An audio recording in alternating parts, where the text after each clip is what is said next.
There is outrage in the Twitter sphere tonight. Capital One sending out a massive message to cardholders saying the company can come knocking at your doorstep anytime it wants to collect debts.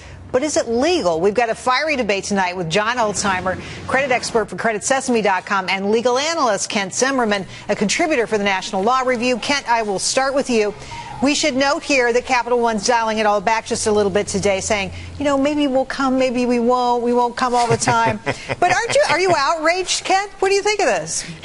This is completely outrageous. Capital One is managing at one foul swoop to both be boneheaded and they're being extremely short-sighted. They're being boneheaded because strong consumer brands, they don't bully their customers, and that's exactly what Capital One's doing. They're telling you they're going to show up on your doorstep, they're going to show up at your place of work. They say they're even going to change the caller ID to a fake name to trick their customers into answering. That's not what builds trust with customers. John, you disagree. Why?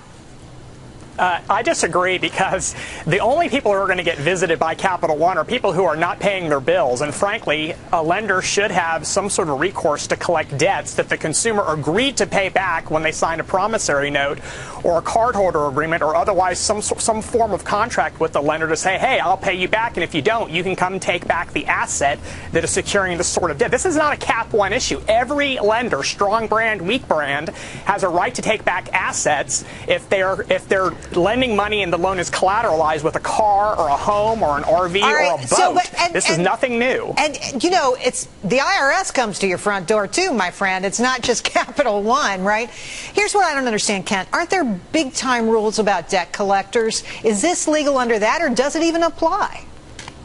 Let me tell you something. What they're doing may be legal, but they're losing sight of the fact that in the interest of trying to collect some money, which they may rightfully be owed, they may win the battle and lose the war. That's because they're going to get a whole lot of people saying, you know what, I'll get you off my back, I'll pay the bill, fine.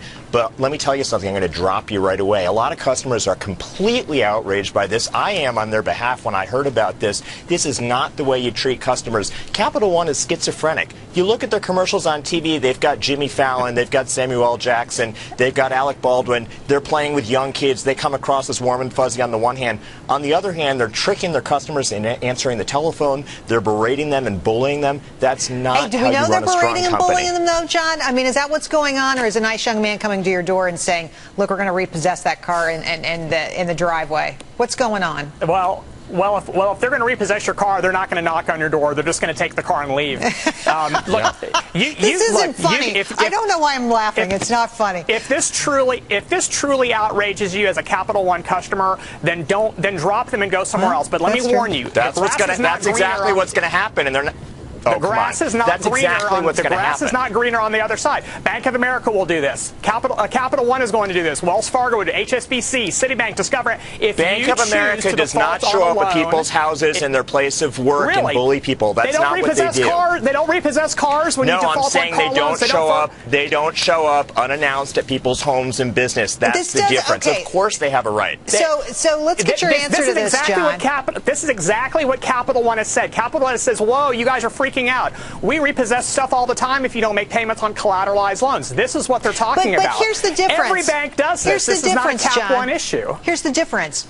And here's what I don't understand and what I think is a questionable PR move. So they're going to knock on your door and talk to you face to face? Exactly. Why that step? And why not the normal steps? The telephone, the letters in the mail. Why not? You defaulted on your obligation to the bank. They're not showing up to try to extort money out of you that you don't actually owe. Nobody's getting beaten up here. Let me give you a message. Pay your freaking bills on time and you'll never see anybody from Capital One. Ever. I promise you. I'll just tell you something. This leaves a very bad taste in customers' mouths. They may have a right to do it, but people are going to drop them quickly. And you heard it here first. As people start dropping them, they will correct this. You know what this reminds me of? This reminds me of when Netflix screwed up. They made a very big mistake. They lost reams and reams of customers, and they corrected themselves, and now their stock price is much better than it was before. You will see a correction from Capital One, mark my words. The only people who will dump Cap One are people that Cap One really didn't want in the first place because they've defaulted on obligations. That's not who the lender wants as a customer. Let's leave it there, guys. Great conversation. Thanks for coming on tonight. Really appreciate both of your time. It was a great conversation. Thank you. You bet.